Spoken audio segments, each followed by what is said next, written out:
Welcome, everybody, to another episode of Your Spiritual Journey. This is Dr. Bob, and this is the space and the place where we talk about things that are important to your soul. And I think we're going to expand that tagline because we're going to begin to talk about things that are not just important to your soul, but things that are going to help you be at peace or get at peace during times of chaos. So you may feel that theme throughout the next few podcasts, starting with this one. My guest today is Tony Nachino. He was born and raised in Youngstown, Ohio, to an Italian family. He was the fifth of 6 children. He began questioning the meaning of life at a young age, and his search took him through the typical waypoints: religion, education, career success, marriage, children, house in the suburbs, divorce, remarriage, and so forth. It wasn't until he read a magazine interview with Dr. Jacob Neddleman titled Beyond Belief that he looked in the right direction. Tony holds bachelor's degrees in theology, philosophy, and mechanical engineering. There's a combination. We'll have to get into that. And he resides with his wife Patricia in Ojai, California. I've known Tony for a few years now through some online spiritual groups that he and his wife Patty participate in. In fact, we'll be meeting again tonight. So, Tony, it's good to see you at this point, and I'll see you later tonight. Good to see you. So, without further ado, Tony, if you would tell us about your spiritual journey from childhood till now, and then we'll get into some deeper stuff. Okay, good. Thanks, Bob. Great to be here. I hope we, together collectively, we can provide some energetic resonance with those people that might listen. Thank you. Born into a Roman Catholic family. I am 70, so I came of age during the 60s. Just high overview. My upbringing was, I think, typical of an Italian family, but very early on, and I think partly due to illness that occurred in my family. My father was forced into early retirement at the age of 54, I believe. 54, I believe. Not important. Because he went blind in one eye and lost his balance. He was a steel worker in Youngstown, Ohio, of course. And at that point, there were 3 little boys at home. All of them under the age of 9. I was 6 at the time. My youngest brother was 2. My mother was forced to go back to work as a restaurant worker because of the financial burdens, and that his illness. He was gray at 29, so he always looked old to me. But that illness, his disability, struck me. What is he going to die? I was a little 6-year-old, 7-year-old, what do we know? Is he going to die? Where's my father? Is my father okay? Why is he home now? And that prompted some stirring within me about eternity. Another illness, my elder brother, who I adored, he was 15 years my senior, brilliant young guy, top of his class, went off, became a Marine. When he got out of the Marines, honorably discharged, he came back to Youngstown to begin a civil engineering degree at the university. And this is just 2 years after my father's illness. He was diagnosed as paranoid schizophrenic. And he pretty much lived the rest of his life in the cycle of that disease. Those 2 events really had significant effect on me. My father, as I mentioned a moment ago, got me thinking about death. And my brother's illness, that I saw firsthand. I saw his one moment he was lucid and speaking clearly about something, and the next it was delusional. And it created a tension within my own mind.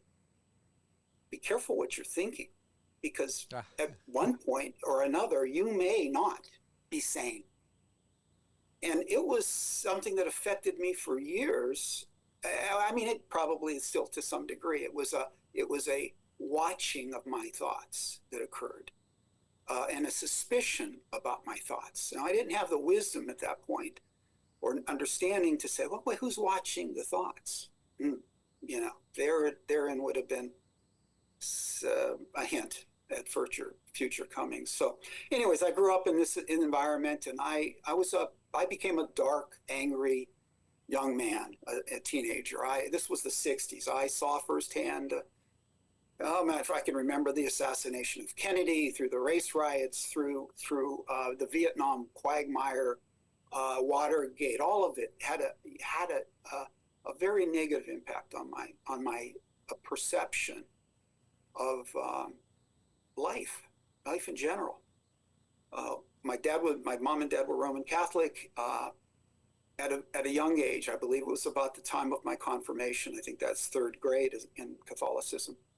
I remember looking across the street at the mother, the divorced Protestant mother, who was coming home with her two little boys, and they were unloading groceries for their mom.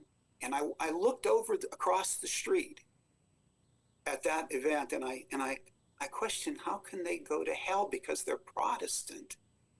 I'm the one that's breaking the windows in the abandoned factory building down the street. They come home when their mother calls them. They don't do that. What is this about? I said, at that point, my faith in my family's religion was gone. There was no discussion. I saw erroneous. And if I couldn't trust that, what could be trusted? Nothing, in my opinion. As an 18-year-old, nothing could be trusted. My mind, my thoughts, society, religion, all of it was pretty much debunked. So what in the world is life about? That turned slightly for a period of time when through a series of events, I had what fundamental Christians would call a born-again moment. This angry young man, my best buddy in high school, seemed to change overnight, and he invited me at the Bible study. One thing led to another, and I had in hindsight, I had a letting go of all my anxieties. It didn't happen emotionally. The Bible study occurred. They prayed over me. I went home. They said, do you want to accept Jesus as your Savior? They prayed over me. I didn't feel a thing. I didn't understand what the Bible teaching was about. I went home. I walked out, lit a cigarette, and went home. But the next morning, it was as if I was living in a black and white movie the day before, and now it was Technicolor. All my negative energy, and in hindsight, I believe, was released because I became intimately connected to the moment that I was in. It was awesome. It was life-changing to me. Now, I didn't know what that was. I didn't understand. They didn't tell me in that Bible study the night before I was born again. Later, I threw myself into everything I could find about this particular fundamental Christianity, evangelical charismatic movement of the 70s. And they told me I was born again. That's kind of what it felt like. Yeah, okay, I can accept that. What now? And now, at that moment, the doctrine began. But I threw myself into it. I served for a couple years in a touring music drama group of young Christians who we went out and we promoted the message of love of God, love of Jesus, the love that he has for us. And we attempted to be ecumenical and attempted to be non-dogmatic, but that deteriorated, and I met my first wife in that group. But I decided, this is pretty important. That event back at that Bible study some years before affected me, and I ended up getting my theology degree. at one of the fundamental Christian schools. By the time I was walking down to receive my diploma, my graduate certificate, bachelor's degree, I knew I was going to do nothing with it. I knew that I had just gone through an indoctrination in which they tried to explain my experience. My experience was valid. No denying I was not crazy at that moment. I'm hopefully not now. But they attempted to frame it in a way that suited their doctrine, and I knew that, and I walked away from that, not knowing what to do. Now at this point, I'm married, have a small little baby on the way, and I was living in Florida. The university was in Florida, and I said, what am I going to do now? I still had a deep awe and sense of God, though. From that earliest moment, though I rejected the doctrine, I knew, I sensed at a deep level, and let me clarify, when I use the word know, I'm not talking about an intellectual understanding or an idea that I've read or a book that I've read or something somebody's told me. The word know in my vocabulary means that I have experienced something at a deeper level than the intellect.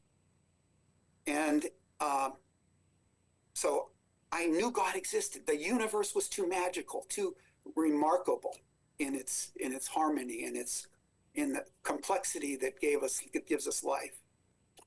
But I rejected religion wholeheartedly. I rejected all forms of religion, even though I glossed over the Eastern religions at that moment in my life.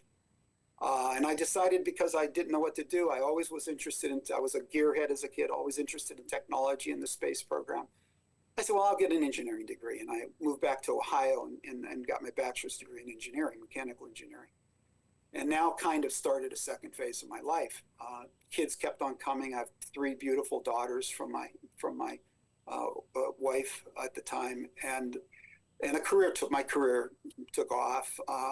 Did really cool things, enjoyed it immensely.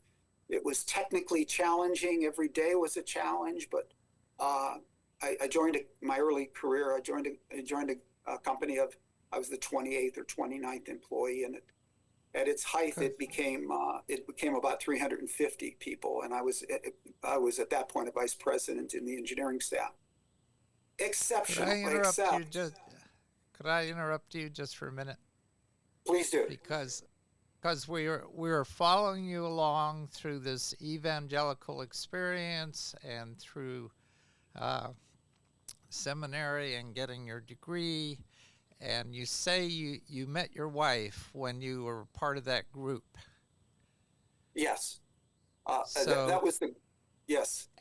As you switched gears and said, no, this really isn't for me, and I'm going to do this other thing, was there an issue suddenly that because your wife was still where you were previously and now you've moved on? So I'm just picturing that. That difference. How did she receive this? How did she respond to all this? Yeah. What happened in that traveling tour group, music and drama group, was the normal egoic problems began within the group with the leadership, and we were essentially ostracized from the group because the leader of the group felt that members of the group, there were only about 20 members traveling in the group, felt that it wasn't appropriate for us to have a relationship, and essentially drew a line in the sand. We said, well, okay, goodbye. We're going off with our lives. I'll go back and finish. I'll go back to and I'll finish my degree in theology, and that was the end of it. So it ended. Unfortunately, the message we preached didn't really. The message we shared around the country, unfortunately, didn't play out within the group itself. And within a few years, the group dissolved. It did good. We did nice things and good things for a time. But as with all human man-made institutions, things deteriorate. unless there's something else that Yeah. some other guidance. So so my wife was at the time was absolutely on board with my decision to go back to college. I had done a little college, and she was absolutely on board, and off we went. And then when the baby came, and we were living in Florida, when the first baby came, boy, I really had to hustle to figure out what to do. And her parents, my parents, were in the north in Ohio, so it was a logical thing to go back and get my engineering degree, at least at the time. So. Okay, Yeah. I was just looking for that transition as to what Yeah. happened. All right, Yeah, so that's how that played out. So, so the career engineering career took root, and and I had, that it just played out just as you can imagine, and with successes and failures, but mostly success, and enjoyed it. And the stress also came, the corporate stress that comes with it, with the position and with the work, and I, in this period, though I knew a God existed, and at the time it would have been a theistic interpretation of God, I had nothing, no tools, because I still lived or existed completely in my brain, in the thoughts that I thought. That was it. That was the extent of my understanding. Any understanding, any truth that I gained, or any insights that I had, was simply relying on the thoughts that I could put together, the information that I could gather, organize, and then provide. I used to joke. I said I became an engineer because it was far easier than dealing with people. It was, the physics are black and white. We human beings are quite another organism. But so in this period of time, I was an agnostic. I said that religion can't tell me anything here and now. They don't know. They're all fighting over what is truth, what is reality. When I die, I'll have greater understanding. That was my quote philosophy in that period of time during my career. So things went on. The marriage was not fundamentally sound. Divorced. That shook me up. That was an icon for me. I thought I had the American family, and the divorce was hard, but it was important. It was a important waypoint that I had to let go. And my career, my relationship to the company I was with for 20 plus years started breaking down. Change of leadership there, and I had to come to grips with those things, and these things were being peeled away from me. These egoic, and let me just define for those listeners. When I'm saying the word egoic, I actually like Sue Morter's term better, protective personality. I'm referring to the story or the program that my brain created as I was growing up from the youngest of age, that made sense of the world, who I was, what I was, where I was from. All that story, that program, that was my protective personality. It gave me a framework in which I could abide by and live and understand the world and look out from. And when I started losing and things were starting to fall away, my 20-year career at a company that I felt very very involved with, my marriage, those were good things that occurred to me, because they were the first steps in revealing that thing which was more important, more vital to me. I fast forward again. This was probably a 25 or 30-year period of my life where I wouldn't step into a church for fear they would open their mouth and I would stomp out because I would hear their dogma, and I refused to expose my children to it. I would not allow that to occur. But anyway, I was pretty much in a capsule. My work and my family were all I had when both of those were somewhat broken apart. It was a good thing in hindsight, painful at the time, but a good thing. Anyway, I remarried. Wonderful, my dear wife Patty. And what was so attractive to me with Patty was uh, her sense of her eagerness to keep on moving forward. And I'm not talking in any way, shape, or form culturally. I'm talking about personally, personal growth, personal expansion.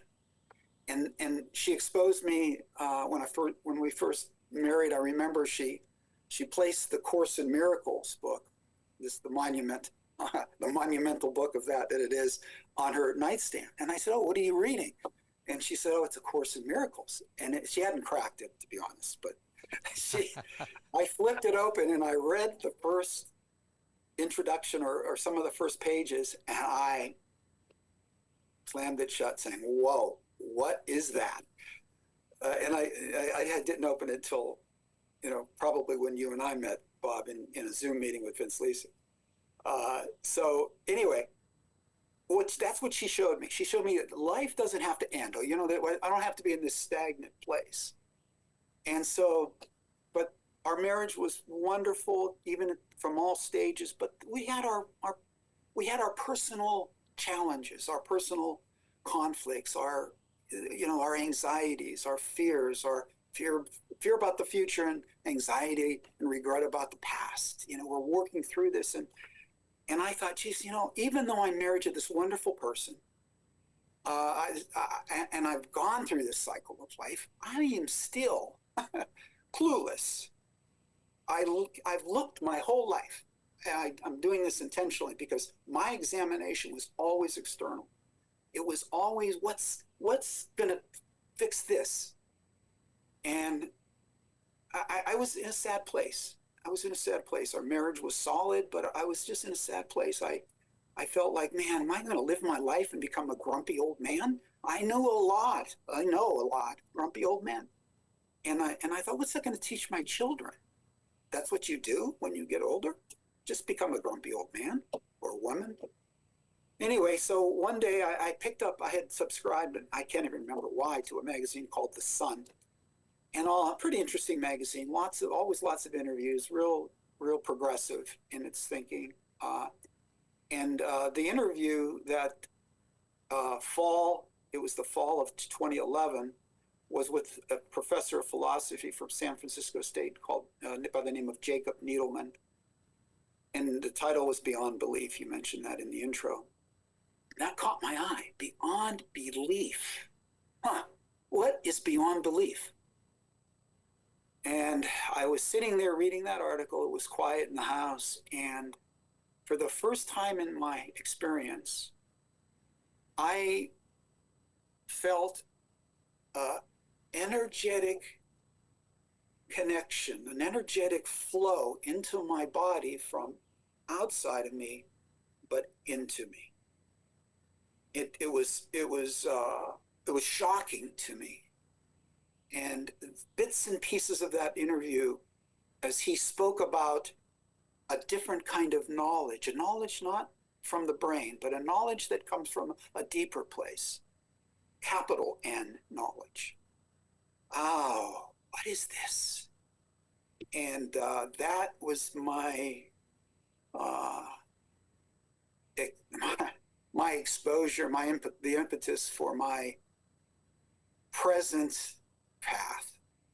And I bought every book that Jacob published, and I read many things, and every one that I picked up, he would phrase things in such a way that for me, it brought a sense of quiet and peace and energy to me that was just very tangible.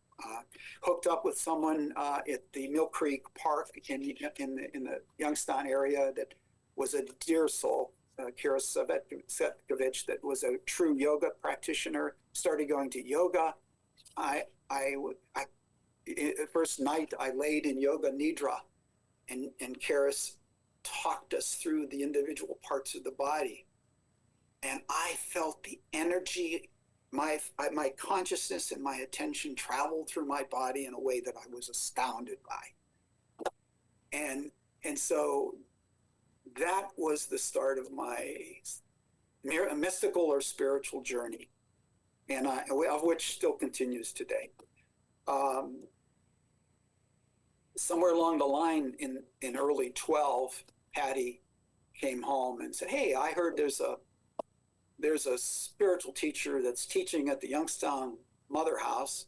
Strike one for Tony Nackino." The Youngstown Mother House is a retirement community for Catholic religious the personnel. And oh, by the way, he's an ex-Catholic priest. Strike two for Tony. Would you like to go? He's at the book study. Vince Lisi's his name. I said, no, no thanks.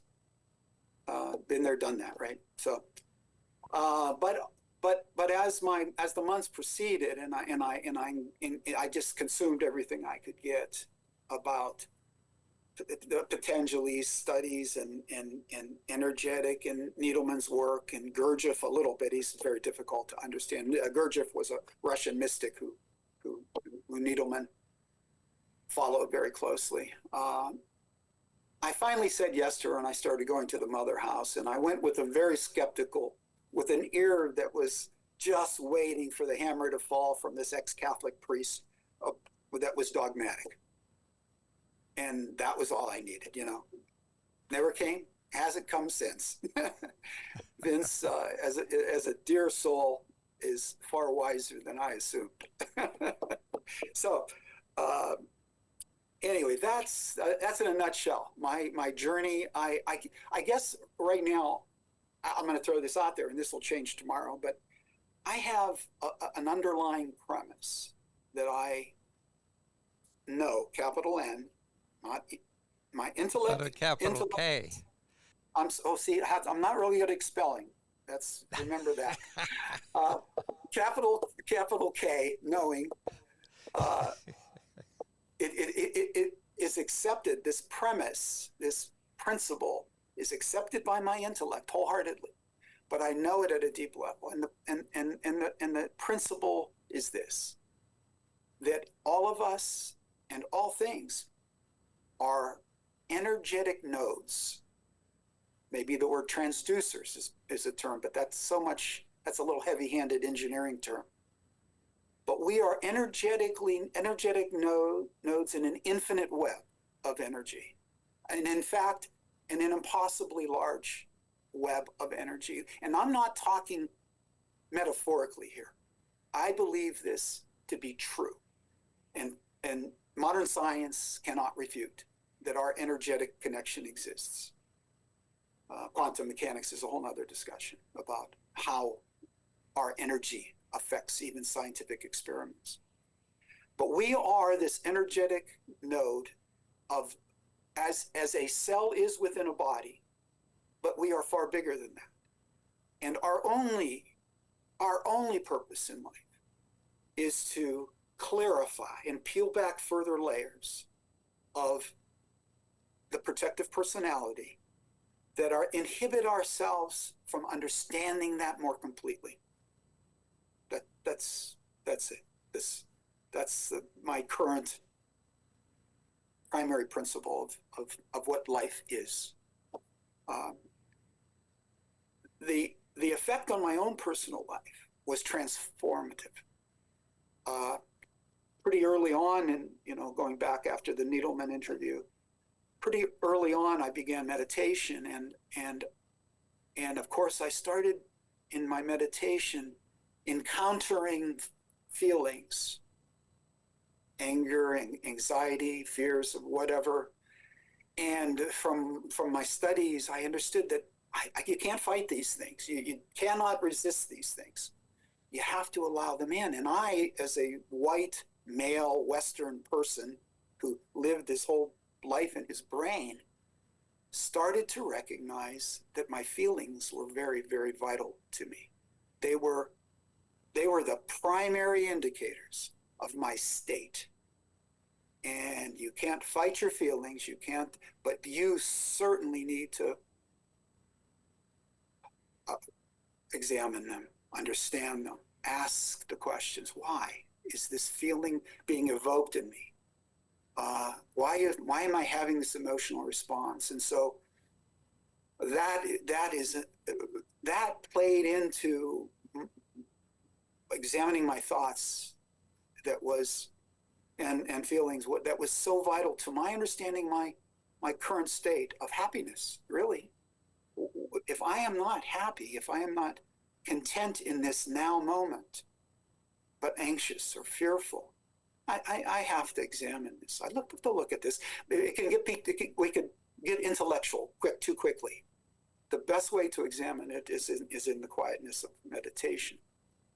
But again, I have learned that I cannot ignore those things when they arise, and I attempt to very quickly examine them. You touched on the trouble we have in our culture, in the world for that matter. There is a real question as to what truth is out there. People out there just don't understand the word truth, or at least cannot agree on it. And that is perfectly understandable when you recognize that the majority of individuals are operating with their, not yours, but their protective ego, their protective personality. And that's unique to them. They've had certain life events that have created this shell, this layering of false information as to who they really are. And I, just as I still have it, we all still have it. I don't think we necessarily walk away from this one small sliver at a time, perhaps. But everybody's in this condition. Majority are. And we see a lot of misbehavior, we could call it, of people really acting out through that protective personality that they believe they must do. And my practice and my understanding and my insights into the human condition help me, the true human biology of us, that the energetic biology of us, have helped me understand and look at them as another node that is simply a node in this massive energetic field. Both a drop in the ocean and the ocean. But they're a node that has crusted over, and their energetic center is dimmed. That's it. That's all it is. I find myself falling back on a thought that if I feel anger or anxiety, or if I find I need to defend a thought, an idea, I'm probably in my protective personality. And therefore, I use my practices to recenter. I come back to my premise, who I am, where I get my truth, which is in my heart center, my knowledge within. My brain is okay when I need it, but God forbid it should be, as we've understood, making any real decisions. Decisions need to be made at a deeper place. So that's kind of where I'm at with my life, and I'm excited about possibilities, infinite possibilities. Any confusion, or how much confusion is there, Bob, and can I clarify anything? Well, just to come from, I guess, your protective personality here, I've got the picture of what happened with your first wife. And now, Patty, and that wedding and that marriage obviously was not in a Catholic church, I'm assuming. Okay. No, not at all. It was not in the evangelical church.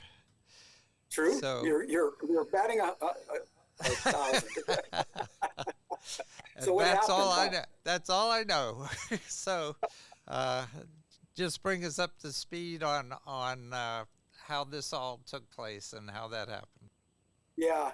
So we by the time we were married, we dated for about a year and a half, and then I had we married in 05. No, I'm sorry. Yeah, 05. Geez, 05. So she'll be watching this. You better get it right. Yeah, that's right. Okay, so there'll be a revision to this video later. So we elected, my dear niece is a a dear soul, and she's a Buddhist practitioner, and Lisa, and we asked her to marry us, and we did it at that same Mill Creek Park in the it's called the Stetson Pavilion. It's an outdoor room that it overlooks Lake Glacier, just a beautiful setting, and we had small group of close friends and family. Wonderful event, yeah. And all the kids, all our kids, well, I consider Jonathan, Patty's son, my own, all 4 kids were in the wedding party.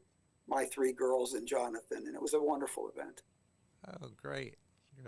Yeah. Okay. I can picture that. Yeah. Okay. So where you are now, and you mentioned that terminology of who you are. The I am that you are. Who is that I am? Yeah.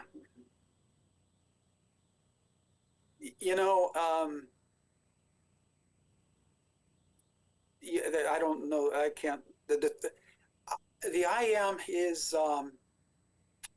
I could say God, but that has so much baggage with it. I could say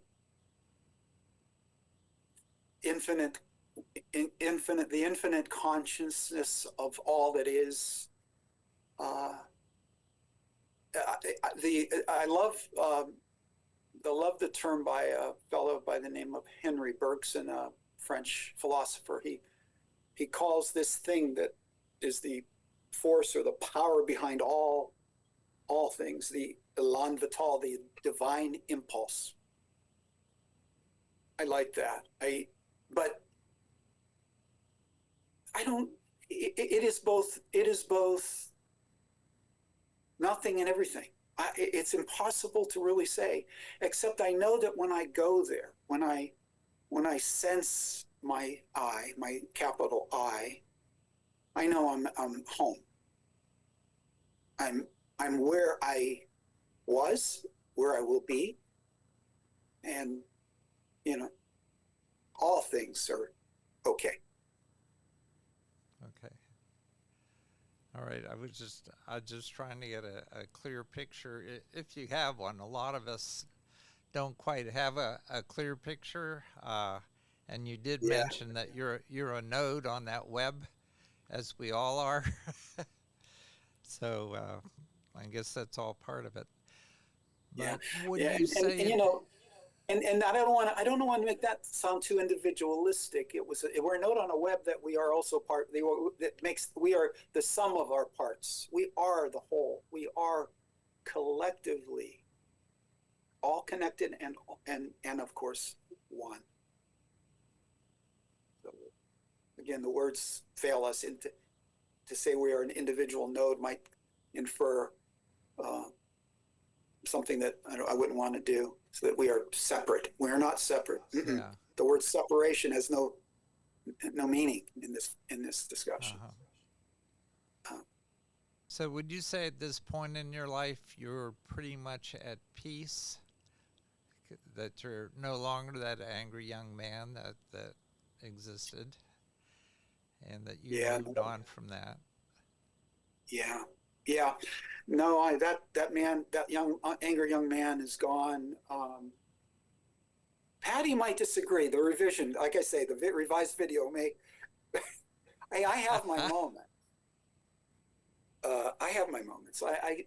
But they are so rare. They are so. I can't even remember the last time I was. But I'm happy. I'm at peace. I find myself more able to hear that voice within, and maybe we could touch on that a little bit. Where does our truth really come from? Where does true knowledge, capital K? Thanks, Bob. Okay. Where does that come from? Well, it rises within us, and the word intuitive is used sometimes, and I don't quite like the word intuitive, because I think a lot of times people will go and they connect the brain to that. Uh-huh. This is not what we're talking about. Something is rising within us that provides us information, and it's not in words. It's a lot of feeling. We may be thinking a thought, what to do, what might we do? And then something rises within us, not a thought, but a feeling that provides the answer. Therein is our source of truth. Therein is the place we can rely on 100% of the time. And in doing that, we can be at peace. I love that statement somebody made in one of the Lisi study groups that we are not, what is it, 90% water. The human body is made up of 90% water. Yeah. And I don't know, I think maybe I don't know where I heard it, or maybe I created it. Essentially human beings are cucumbers with anxiety. That's neat. Yeah. That is exactly the life condition I lived in for so many years, and that's not there anymore. That's not there. I worry about my kids. I worry. Worry's the wrong term.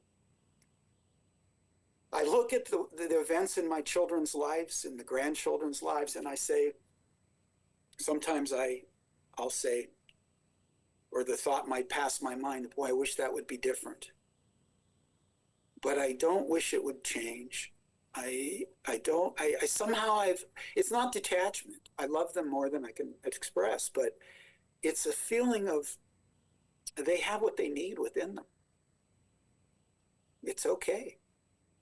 And all I've got to do, God knows, God, there I go again, preach. I should not preach. I cannot convey to them anything they're not ready to accept, but they will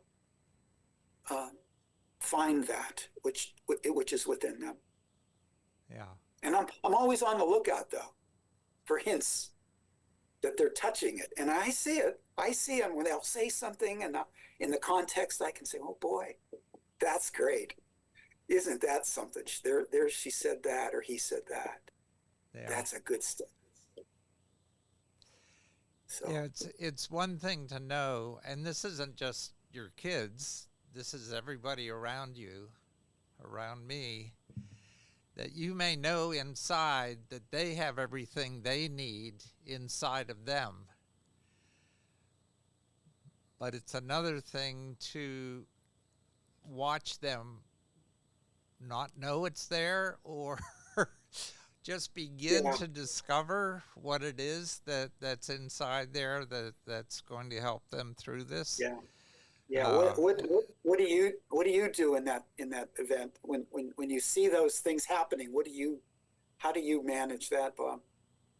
Yeah, I guess what it is to remind myself that we are all on our own separate journey. And that's one reason for this podcast, is to really let people know that you are on your own separate journey. You are on a journey with everybody else around you, but when it comes down to it, your journey is your journey and your journey alone. But as you listen to other people's journeys, you will find some things that are the same or similar, and therefore know that you're not alone. So it's that duality of, yes, you're alone, but no, you're not alone. It's like you were talking about, we are separate nodes, but no, we are all one. So, it's those two concepts existing together. And that's what I do, is I just remind myself. Yeah. I may not like that person's actions. I may not like what they've said, but their journey is just as valid for them as my journey is for me. Yeah. Absolutely. That, you gotta love them. Yeah. despite all that. And Yeah. not just your kids, but everybody else. You know? Yeah. Absolutely.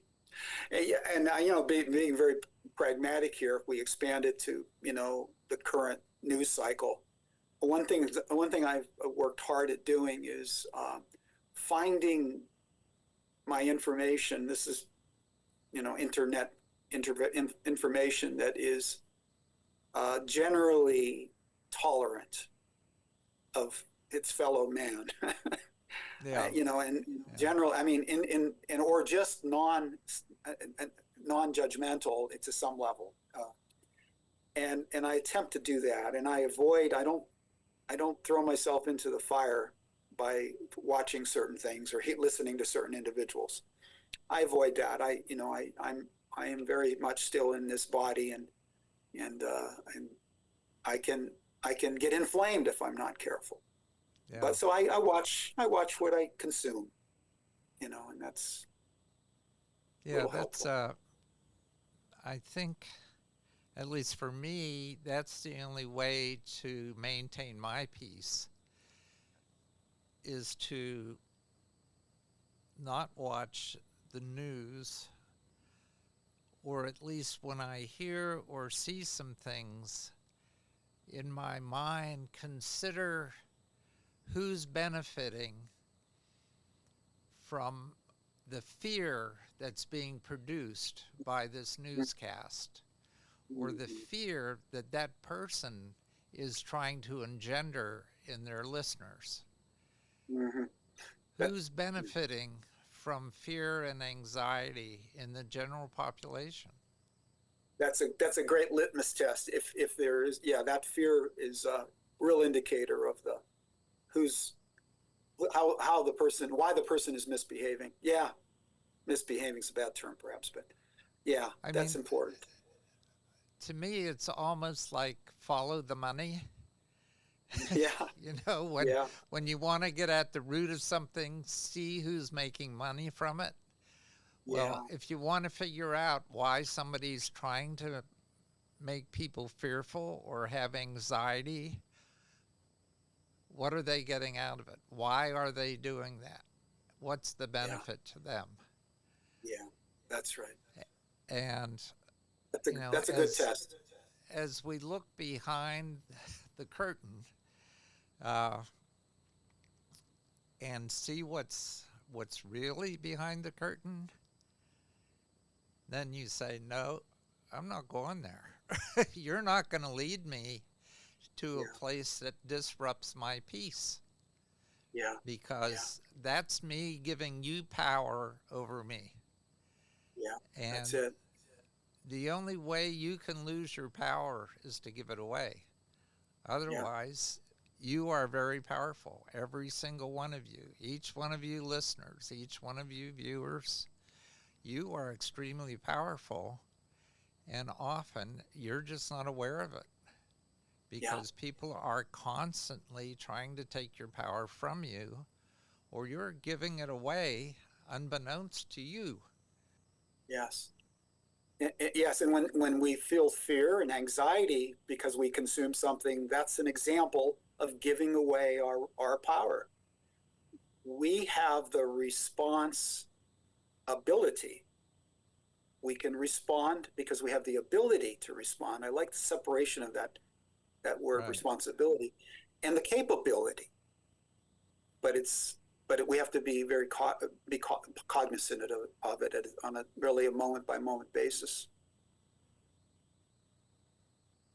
Well, Tony, I have to say I have about 16 talking points I wanted to cover with you, Oh, and we have about 5 minutes left.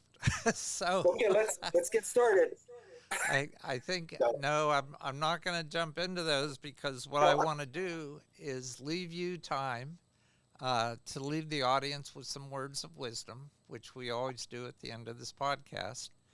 Uh, but I'm warning you, I may ask you back so that we can dig into these things a little bit deeper, if that's okay with you. sure, you can ask. I'd love to, Okay. Bob.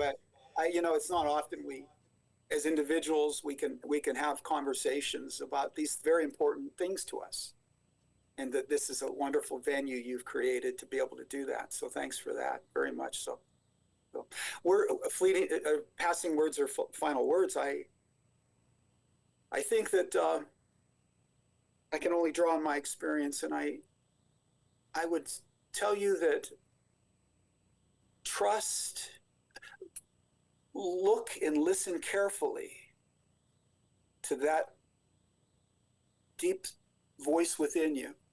It's never shouting. That voice never shouts. That it never demands.